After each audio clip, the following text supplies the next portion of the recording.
India merayakan ulang tahun ke-152 Mahatma Gandhi yang dijuluki sebagai Bapak Bangsa India pada Sabtu lalu.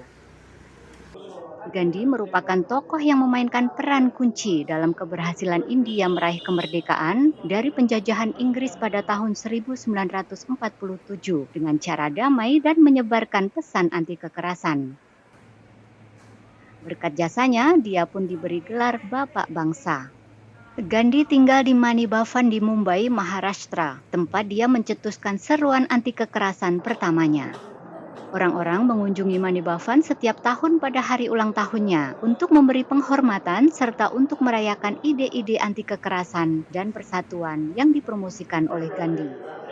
Gandhi lahir pada 2 Oktober 1869 di Gujarat, India. Dia tewas ditembak pada 30 Januari 1948 di New Delhi, 5 bulan setelah India memperoleh kemerdekaan.